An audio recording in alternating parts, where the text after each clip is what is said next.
SAQEB, finally, we got you on the channel. Welcome. Thank you, bro. I appreciate you, Arin. I'm glad to be here. A lot of people may not know you, but I feel like you've been into the space for a long time. You know your thing with filmmaking. You've been working with a lot of big influencers, so you know what's happening behind the scenes too. So I wanted to have you on the channel and give us insight about this type of topics. You know, like working with big influencers, kind of how to get there, the ins and outs of content creation, things like that. You know, your journey as a creator, your films. So before we start, just give us a short intro, man. Definitely. I'd say I'm 26 years old. I'm a filmmaker, and I got my, introduction into the space through working with SNEAKO. I have my own YouTube channel as well. So basically, I was influenced by a few creators when I was younger. I'd say when I was 20-ish. Steezy Kane, Casey Neistat, SNEAKO. I'd say these were like three YouTubers who I was really influenced by, especially in terms of creative work, right? So I was always a part of SNEAKO's community. I made a few of my videos. He took notice of them on Reddit, on Twitter. He replied, he commented. So he had an idea of who I was. And there was an opportunity at some point, because I was part of his Patreon, to work for him full time on his YouTube channel before he got banned. Because he had an artistic, creative side of it on YouTube. And he already had Musa, who was helping him on the vlogs and things like that. So that's when I came aboard onto the team. And then I worked on the main channel for I'd say almost a year. And this was right before his blow up. So it wasn't when I started working with him closely was after the blow up, right? I think once Tate started blowing up and then Musa and SNEAKO, they replicated that formula, and Musa kind of gave the push to SNEAKO to start streaming more. They really blew it up. And then that's when I had the opportunity to travel with them and stuff. So, that's how I connect with some of the influencers that you were mentioning, guys like N3ON and, whatnot. I've been able to meet even Adin Ross. So, I've had some great opportunities there, but overall, my passion is in the filmmaking, and then that's how I got into work with SNEAKO, because he's got that aspect of himself, and I'm now just continuing that for myself independently. Before we get into this influencer stuff, what did you feel like filmmaking is something that you really want to connect with? It's something for you, How did you Definitely. For sure. I think it's really impressive when someone's really able to articulate the thoughts in their mind, right? Even like a comedian making a joke, it's just the little details that everybody thinks about, but they don't know how to say it. So that's what I really find interesting about creative work. And, one person I mentioned was Casey Neistat. I think he was really good at doing something like that consistently and at a high level as well, in a very unique way. So for me, it's just I was always into creating things. I've always been a creative type of guy. Using Photoshop and stuff like that. But then eventually I got into, video editing, things like that. I always just kind of made stuff. I used to make anime music videos and things like that just to practice. Or even if I was just hanging out with my friends, just making personal projects, I wouldn't even really upload them. Or if I did, I'd just upload to Instagram or something like that, or Facebook even. And then I'd say over time, I really started to conceptualize my own struggles and figure out how to tell those stories. And I've always enjoyed doing that. I've enjoyed watching other people do that.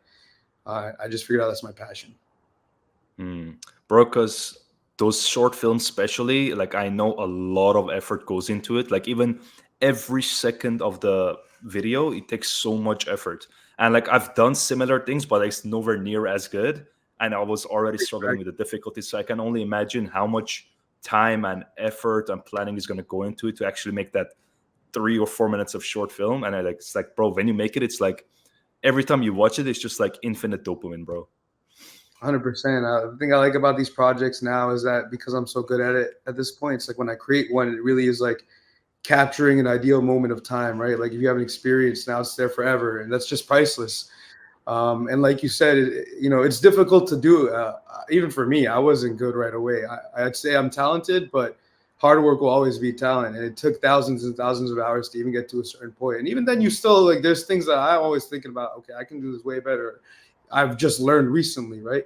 So, I try my best, but I think that's what matters the most is your passion in these things and how far that will take you. Because passion doesn't necessarily mean you just love to do it. There's going to be days where it's boring or you have nothing to make or you're just what do I even film, or but those are the days you have to push through and get past. And when it comes to making videos like this, storytelling, things like this, there's a form of doing it on TikTok and stuff, but it's nice to do a longer form content. But content isn't that nowadays. There isn't really a high payoff at that unless you're really good at it, and that takes a lot of time. If you want money, if you want views, use Instagram, use TikTok. There's other things you could do if you want attention, right?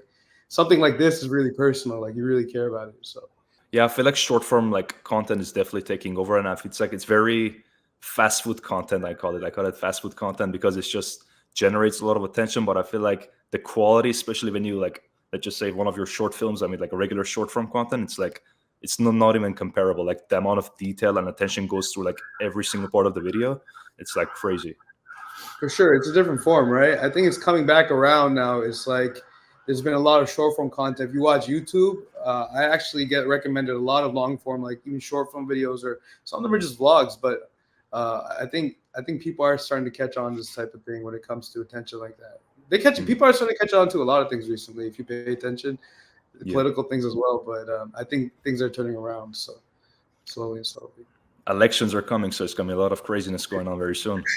Man, it's gonna be crazy, dude. Who knows? Who knows? But yeah. Bro, so in a condensed way, can you tell me like how do you even come up with a plan to make videos like that? Because like I really like those videos, like those type of artistic short films. Like how do you even know if this is gonna be a good idea? How do you come up with a whole plan to like film it, the scripts, everything? For sure. I think when it comes to like a film like my recent one, Cloud is a Hell of a Drug, and Sonny's one, or even a few of SNEAKO's ones, it's like there's an energy behind it. When you're coming up with it, there's like you're really thinking about something. And I think that's the thing about writing these stories is not that you necessarily have to live the most interesting life. It's just figuring out how to romanticize your life. Like how do you even romanticize a little, because everybody's got their own struggles. Everybody does boring things, this is normal. It's just like within those things that you're figuring yourself out or figuring out your struggle, and everyone can relate to that. So if you're able to like figure out how to put that into a story, that's the important thing. So like, for example, it's different for each process, from video to video, but I'd say my process is growing. I'll give you an example. So with Sonny's video, he kind of had an idea of what he already wanted to do. Okay, upgrade your character. He had a script, like the second half of the video, he had that written out already pretty much by himself. So then when I came, we didn't know how to really start this video, how to make it interesting. And as soon as I landed there, we just started talking about it. And he's telling me about his like story in crypto when he was 18 years old and I made $2 million and lost it and all these things. I'm like, yeah, this is just like a video game. This is perfect. This is the intro for your video. And we just started writing right away, right? He started getting at it, and it was perfect. It just kind of came together. And I'd say, we kind of put that stuff together, and, it worked out really well. For my video, I wanted to grow on that. I was okay, you know what? Sonny's video did really well. It went viral on TikTok. It got him 500,000 views on his YouTube channel, 10,000 new subscribers. Like, what I mean? Like we did a good job, and I produced that. So I was really proud of it. And I wanted to take note because people were saying stuff like, oh, this looks like Wes Anderson, or this looks like Stanley Kubrick, or stuff like that. And I realized like, okay, they're not entirely wrong. Like we try to imitate certain things of those directors and things of that nature, in the editing and the filming. But at the same time, they're kind of like almost bullshitting because it's like they just imitate, they're just reciting like what they've seen in their latest like, classic movie, right? So when they last watched a Wes Anderson, looks like that because it's like it looks classic.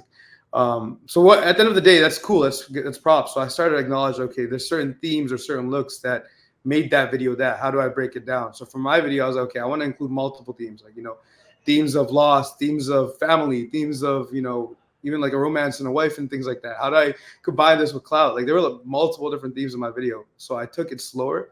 I spent days writing it. Normally I'd feel like, okay, when I write something, I'm good with that. But I was like, let me just like write something and think about it for a few days, kind of live it, right? I was just living a disciplined life in Texas, biking, go to the groceries, keeping my health well, seeing my family, and just like thinking about my script every day. And I had a cousin as well. He'd give me insight on like, okay, well, maybe this thought is going too far in another way, or like, what are you trying to say here?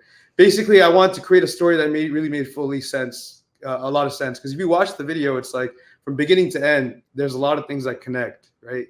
It's like in my mind, I see it as like a full circle. It's like themes of my grandpa, themes of, in that movie I made, Cloud is a Hell of a Drug, themes of people who are great without attention, right? That comes in multiple different characters, but it only wraps up in the end.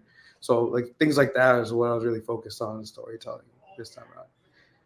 Yeah, so you pretty much have like an image in your mind, and then you bring it to reality by kind of like writing the script and then thinking about the shots, the music you combine with the editing. That's how you like bring it to fruition, right? For sure. And the music is an important part too. Recently, I've been trying to grow on the music. I think SonnyFaz got a good taste in music. So that inspired me to like, okay, lock into my taste in music too. When I first, like, I think when SNEAKO did his videos, he was really good at making YouTube style videos where it's like the music he likes, like rap or whatever. And he make it look really good that way, right? And so I did that same thing. You know, I like Drake a lot. I use a lot of Drake music and whatnot. But I was like, okay, you know what? There's a lot of depth in like other music as well that I listen to as well. So I was like, okay, how can I turn this into a YouTube video? And that's kind of did with my last video. You know, I use like songs from the 2000s and things like that. The music is definitely a big inspiration too for that. Yeah, Idea. audio Sometimes, is a huge thing, bro. Audio is yeah, huge. for sure. Yeah, yeah. It's important to use the right song. Yeah.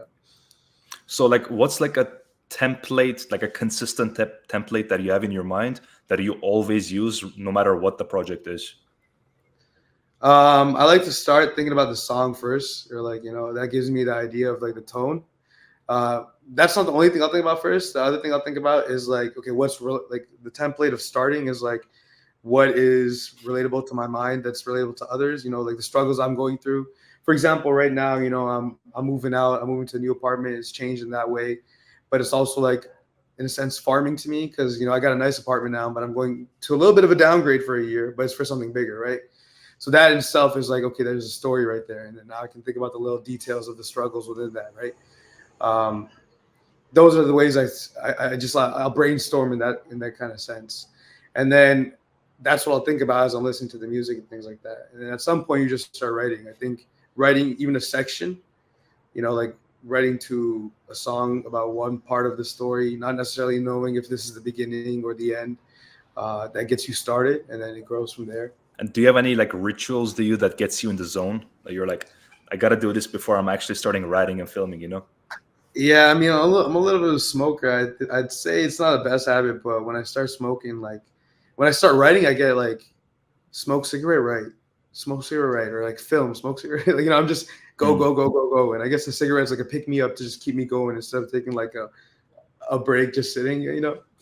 yeah. So not the best ritual, but yeah, that's definitely something I'll do. Yeah, because I And then, feel like everybody yeah. has like something that gets them into the zone. Like I feel like for me it's music. I just like kind of have to go into that zone and then I start writing well, you know? Which one is like your favorite film that you ever made? Like the short film, which one? My favorite one is my personal one, the recent one that I made. I'd say that's like my most concentrated effort where I really, you know, and I think even with I could even say with Sonny's video, it's like when there's like a certain energy about what you're writing about, and if it really is genuine, right? Interesting and all these things, and you've really thought about it, and you know you're sitting on it and you're writing, you're working on it. Like there's a certain energy that you'll embody when you're making it, and I think that comes off in the video. So I really felt strongly about that in my recent video. And something cool that happened to me that I wasn't really expecting is like I went to Texas to lock in and come up with the idea of the video. I didn't know if I was going to film the video there entirely, but I wanted certain parts of it there. So, you know, I got inspired by my grandpa being there. I found childhood photos of myself, and then the idea starts coming together more, right? And then I realized, okay, I don't necessarily need to be here for the entire thing. I can get certain parts, go back to Toronto, and just finish it. So I spent most of my time just there, just like, okay, you know what? I'm just going to write the best thing possible, live it. Then I'll come back and I'll make it. So I came back and I made it with my boy Zane, who helps me film and color grade and all those things. And then, you know, it came to be. And yeah, I'm really happy with that one. I really like that, my personal one. But I want to make even more. Like I feel like I only got a few under my belt, you know. So I can't really Hmm. say I've made my best work. But that my recent one's my favorite. The one I think it was called Cloud is a Hell of a Drug. That one, right? Yeah, that's mine. Yeah, Banger, and bro, it banger. was a really interesting story. I was really holding on to these things because it tells my story as a cameraman in the streaming world. I think during one of the most interesting times of streaming, IRL streaming in particular. So you know, no one really realized it while that was happening. And at the same time, there were many things that, you know, I got on video of myself as well that I just like, you know, I knew it was there. I just never really knew how to use it or what to do with it. And then after I made Sonny's film, I was like, you know what? I made a viral film for my friend, you know, and I want to keep doing that. I think that's good for my platform as well, but that's why I need to make films for myself as well. So I came back and I was like, I made another one right away. I couldn't wait. Uh, so yeah, I'm really happy how it turned out. So the way like you're describing it, I feel like it's like a huge board, and then you know like those criminal cases that they have like pictures and writings and stuff to like finally Yeah, find like the main guy. I feel like the way you describe is like kind of like you just picture like a little bit of an idea here, a sentence here, you just connect the dots, and there's this like a film that you made, you know? Definitely, and that's a skill as well, right? I think, for example, you could be considerate of it, or sometimes it's just the feeling, right? Like the song choices and things like that. But with my last film, I even like drew it out as like a line graph. I was like, you know what? How does the emotion play out? You know, it's like, does it make sense? Like, does it go like this, or does it? I want it to make sense. Like, there's a climax, and then it kind of goes slower, like stuff like that. So you get better at it over time, understanding the breakdown of it. Then you have more. It'll be like subconscious to the viewer, right? They won't even understand. It feel like, I think a lot of people understood that my last film was a film. Like, it felt like a film, and I think because I thought about things like that, it came off that way instead of like more so like a YouTube video. I'd say it's like a YouTube type film.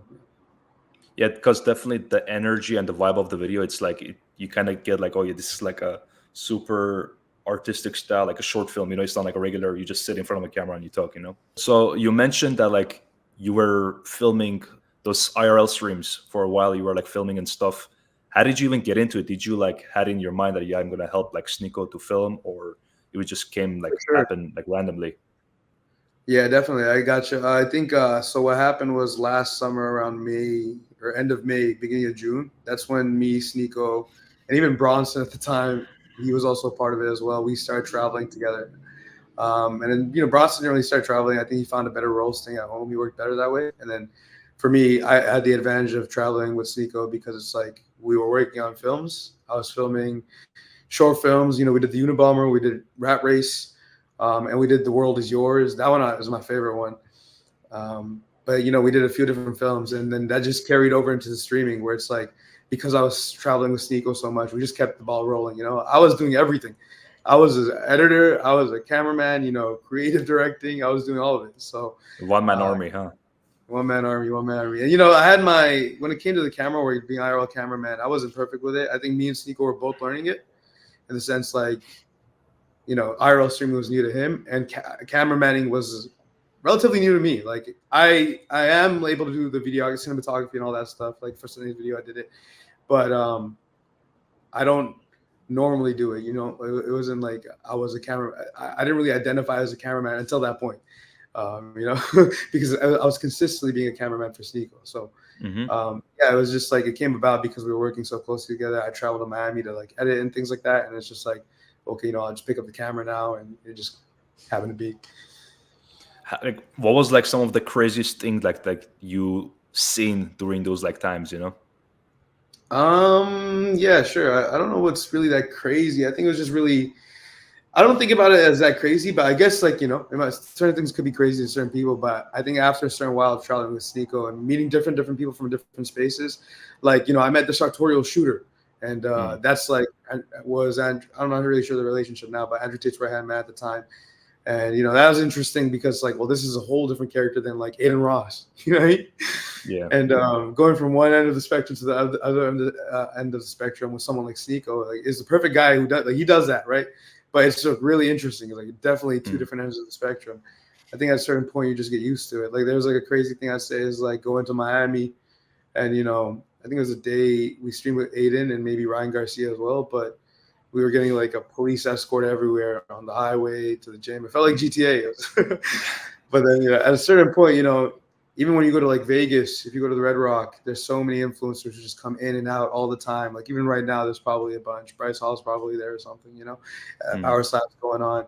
So you eventually just start being around these spaces where it's like all these crazy things are going on, or just like regular. But it was interesting. It was definitely interesting. Yeah, definitely interesting experience. Because I feel like a lot of people, they see this stuff from a viewer perspective. They're not really in that situation. Like, yeah, what do you think about like the difference of a lot of creators and influencers on camera and off camera? Like, do you feel like they're the same from your experience, or you feel like they change it up? Like, what's the difference? I think the best creators are the ones who are the same on and off, in the sense that like, I think like guys like IShowSpeed, for example, like he's constantly streaming, right? Like that persona, I haven't met him personally, so I don't really know, but I'm sure everybody's persona from streaming, from what I've seen, is like a little died down. But the essence of it, it's like it is them, right? Because they're on camera so much, they're so used to it. Yeah, definitely. I think people are a little bit different off camera, but I wouldn't say to the biggest degree. Like I'd say someone like, for example, Neon. You know, he gets a lot of slack for saying the crazy shit. You know, and it's like really interesting how this guy will say all that stuff. I really, I don't get it. But at the same time, it's like he'll die. He won't be like that off camera. But I wouldn't say it's not him. You know, he's not. He's still him when he's on the camera. You know, it's still him. It's just like dialed up to the max. It's like super exaggerated, which kind of makes sense because at the end of the day, you're an entertainer, so the viewers have to kind of stay and watch the content somehow. So you have to kind of do it. But do you think it has an effect long term? Do you think like maybe from you're gonna get tired, you're gonna feel like it's not really you, like, or you think it just doesn't really matter? Depends. I think some people are meant for it, and some people, there's real tests. I think in general, like, I'm a Muslim, so I have a Muslim perspective about it. But I think if you really just look at it from a logical perspective, the things that this world gets you involved in, and even the validation you end up getting from people, right? It's like if you think of it on a deep level, what is it really? But obviously, that's not to say that don't create content. There are certain creators who create great content, or they're purposeful in their content. They actually do things that inspire people and stuff like that, but I think to some degree, especially nowadays, if you take the internet's opinion too much, or, you get involved in certain spaces, then it's like, well, do you really need that in your life? Is that really best for your thoughts? It might be, you're getting the attention from people around the world and certain spaces, but it's like, well, whose attention are you really getting? That's my perspective on it.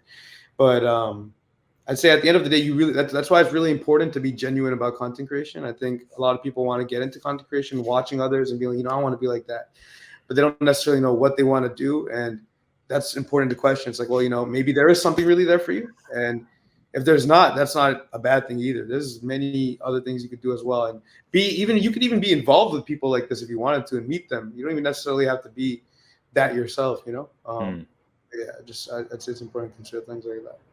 Yeah, because nowadays there's a lot of roles. You don't necessarily have to be in front of the camera. There's like a lot of roles that you can like actually be part of and be part of that community that if you want to, But I guess everything has its prices, everything has its ups and downs, For sure. I think at the end of the day, it's just important to be genuine or authentic about what you're doing. I think that's what people. One thing I noticed about when I met people around the world with SNEAKO,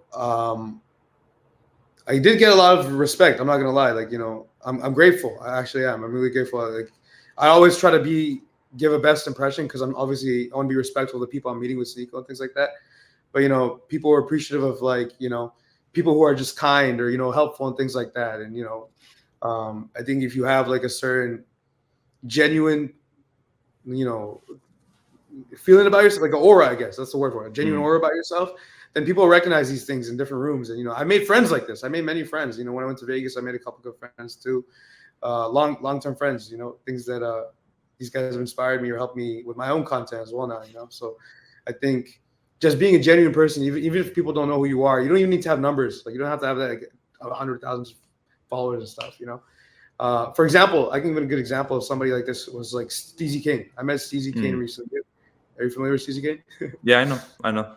Yeah, word. I was a really big Steezy Kane fan back in the day when I really aspired to work with SNEAKO and Steezy Kane. So I made the SNEAKO one work, and then Steezy Kane, it kind of went to the back of the head because now I'm working with SNEAKO. Steezy was going through some stuff with his girlfriend, so his content, he didn't fall off, but he was taking a break and things like that. So I was like, okay, I forgot about it. But there was a couple times where SNEAKO called Steezy, and I was there too. So I got to talk to Steezy informally, or just like say a couple words. I didn't get to introduce myself, and he was like really happy to see the films that we made, like Unabomber and Rat Race. So just recently he came to Toronto, and I had the opportunity to like link up with him because he was doing the Not Like Us filming in Toronto. He came here for that. So I have a mutual friend who connected us, and he recognized what I did with SNEAKO. I let him know, and once I made that film, we had a good time. When he was here, in between him filming, I got to talk to him for a few hours, and we made a friendship. So I was really happy about that, and I was just happy there. But then I made my film, and then I sent it to him, and then like a week after, I guess he was busy with this video, but a week after, he was able to watch it, and he just shared it on his Instagram story. And I didn't ask him to do that. So for me, that was like crazier than anything else. That was like, for me personally, I felt like, whoa, because I always wanted to work with Steezy Kane, and I just put it in the back of my mind for years, and then out of nowhere, it's like this very naturally, he's posting my film on his Instagram story, right? And I didn't take any numbers or wealth or anything. It was just me being genuine about my content for years and years and years. You know, it kind of just paid off at some point. That's the farming mindset, you know? The farming mindset, exactly. You just trust that at some point it's gonna come, because it happens, right? Even within your own family and things like that. Like, I'm lucky enough now where I'm able to find opportunities and do little projects here and there that will actually earn me wealth, right? But it wasn't like that for a long time. And even now, it's like, you know, it takes skill, right? You need to be good at it. You got to be sharp, right? So you're gonna get doubt from your friends. You're gonna get doubt from your family, and it's really important, I think, in these situations to trust your own brain.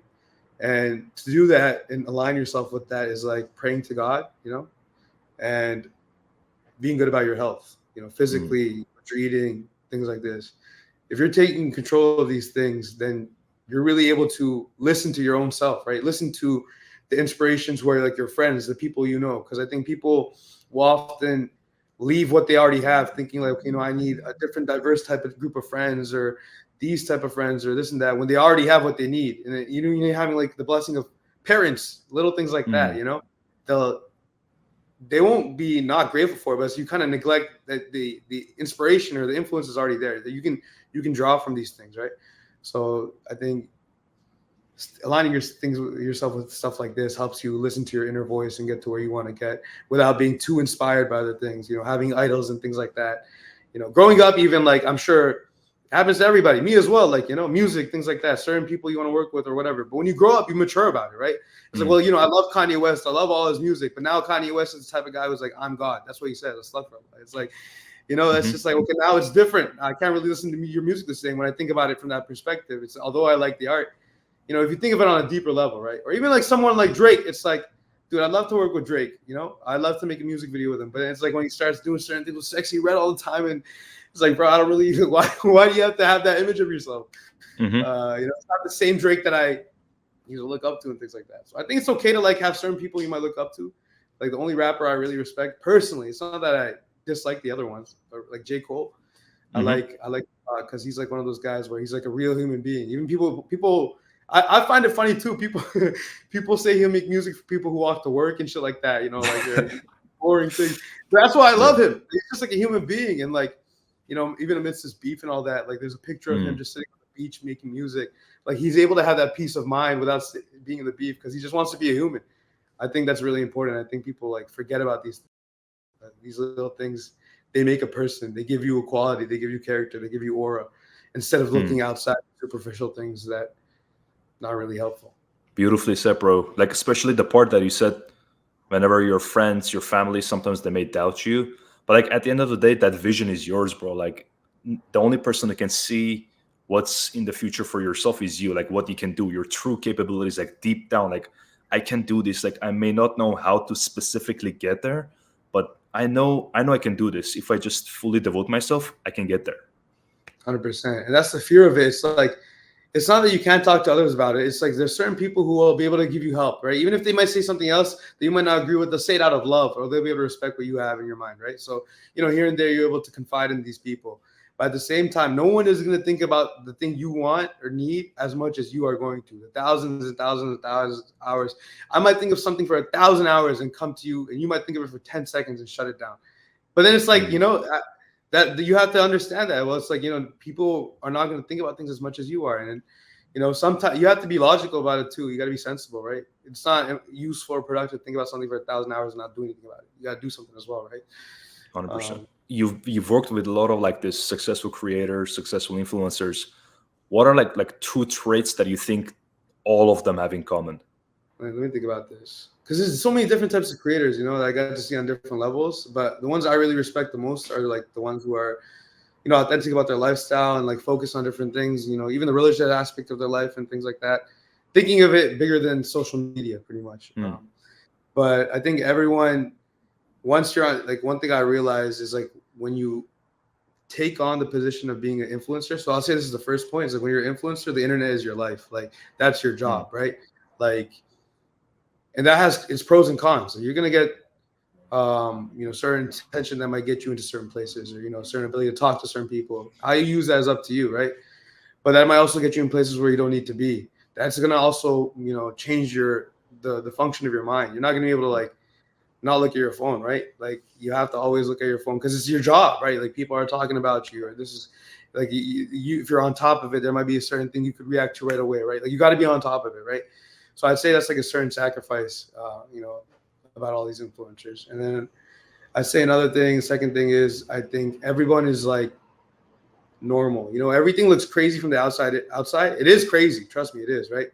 But it's normal in the sense that you or even somebody else was given those certain types of positions could also do things just like that. Like these people are just also human, right?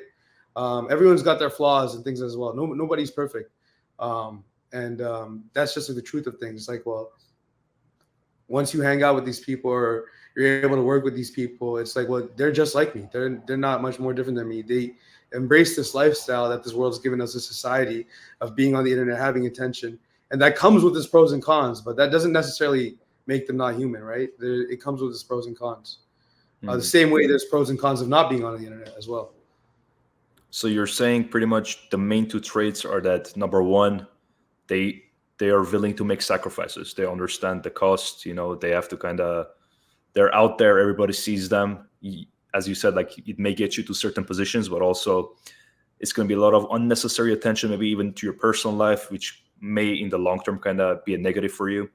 So, and then the second one is just like everybody's a human, normal. Everybody's just born the same way. They're going to die the same way. It's just everybody has different experiences and they're gifted with different things. So that's how they're able to create content in their own way, right? Definitely. Yeah. I think you wrapped that up pretty nicely. And that's why it's different nowadays, right? Like it's like attention is an economy. So clout, this word clout is new, right? Relatively new. It's like, people before like Muhammad or something, he's not doing it for clout. Like he might do things that might get attention. Back in the day, you would consider like he's just clout chasing or whatever. But at the end of the day, that wasn't his intention. He was just being himself, right? And just being genuine about his career. People like that still exist. Like someone like that comes to mind is Nate Diaz even, right? Like he's just genuine about his career. He's given this platform to speak. He's just genuine about it. Right? He's not trying to think, how do I get more clips? Or, my career is falling off. He's just being genuine and people respect him throughout all time for that. And that's what makes him great. I think that's what I admire about the few people you can find in this space who are like that. A trait that, like, let's just say someone who wants to start make like content, they have no experience, they don't know how to start. How would you say like they should go about it? Like just one thing that they need to really focus on that, and it's going to give them a huge portion of the results. What would it be? For sure. I think if you're starting from scratch, the main thing is to be like obsessed about it in the sense of being like consistent. Like even if you have to imitate somebody, even if you have to copy somebody, if you're just starting off, doing is more important than not doing anything and thinking about it and not doing anything at all. Because once you start doing, and let's say you do consistently for 30 days and it's complete shit, at least you'll be able to look at it and be like, okay, at least this is what you did it. Now you realize, because it would have been complete shit if you did it a year later too. You have to do it in order to the change might have been minimal, right? Once you do something, it's like, even like, it's like simple thing, like even learning a language, if you pick it up from somebody or a friend or something, like, you're going to learn it like that instead of reading it from a book. You just have to do it, put yourself in the space. So I'd say that's the first and most important thing. I think just being obsessed about doing it and then like reflecting on it, and also studying what other people do is really important. I think, I noticed many streamers watch other streamers, right? Like when I was with SNEAKO, he'd often watch other streamers as well. And it's like he's studying, right? It's like what are other people doing in the content space, getting ideas, things like that. I think SNEAKO even said himself when he started streaming, someone who was an inspiration for him was iShowSpeed, like the way he was behaving or the ways he was trying to get clips and things like that. I think it's okay to do that. And that quickly turned into something else for him, right? He turned that into his own thing, right? Now he's got his own vision, but he started even imitating somebody else a little bit. And that's completely okay because that started him getting the ball rolling. It's important to get the ball rolling.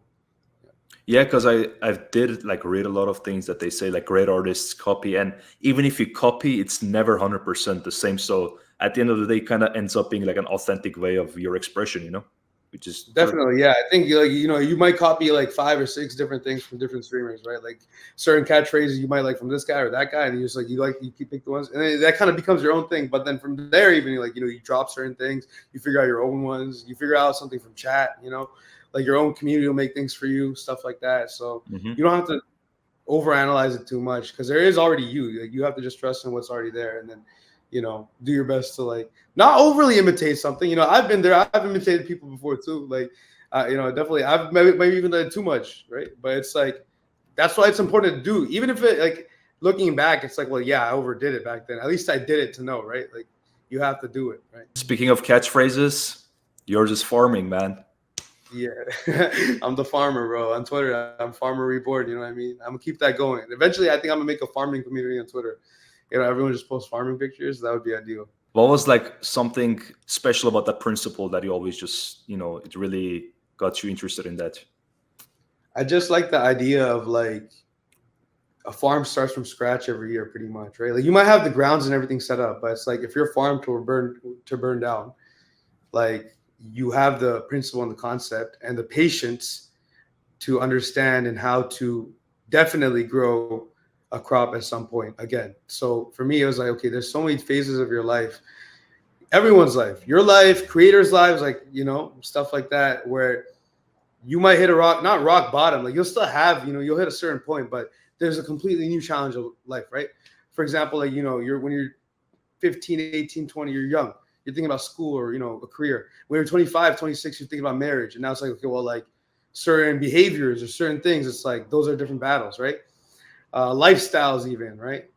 Trying to save up for a house. Like, okay, well, now that takes thinking, right? When you start thinking like that, your mindset changes. It's just planting seeds, and then as time goes on, you just act on your ideas, and it's like a process, just like you said. Yeah, it is a process. Yeah, it's a process. So what are like some of the projects that you're working on? What can people expect from you very soon? I'm doing a project with SonnyFaz in July. He wants to do one in Boston. He's got an idea. I'm also very excited to do that one because the first one was a hit, so I'm excited to do the second one. We're expecting some heat for sure. Thank you, bro. I really want to spend this summer just pushing out my best content. I want to just I got the ball. I made 2 films so far this year. I want to keep the ball rolling, have 2 more done in July, and then maybe 1 or 2 more in August, or at least 2 more by September. Like I think having around 6 by September, that'd be cool. Let's get it, bro. Let's get it. So where can people find you? YouTube.com/SAQEB, Instagram.com/SHUQEB. I don't use Instagram too much these days. I'm not gonna lie. I like posting YouTube videos a lot. I want to hit the YouTube algorithm. So YouTube.com/SAQEB. That's my main thing. And then Twitter, I like Twitter too. Farmer Reborn. That's me on Twitter. Say no more, bro. So I hope people are gonna follow you because you definitely have a lot of like top quality content. And bro, thanks for coming on, man. Thanks for coming on. I'm glad to finally get in contact with you, bro. And I wish the best success with you and your content journey as well. Appreciate it. It was a pleasure, man.